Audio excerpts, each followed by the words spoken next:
The 17 North Shillong NPP candidate Ransam Sutnga said that the NPP is expecting to have the full majority with a magic number of 31. But based on the exit poll, he said that he hoped they would get 26 seats. If there is a hung assembly, then the decision of coalition will be taken by the party. But he expressed hope that the NPP will get an absolute majority.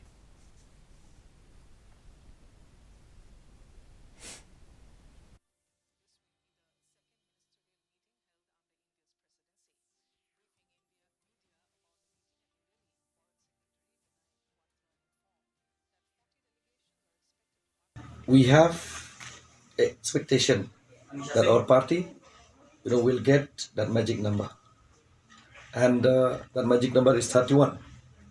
And once we get that magic number, definitely we will form a government. If there's a hung assembly, we will have to, to find any support from any party. So this decision only will be taken by the party, and I hope that the party will take the best decision. And a quick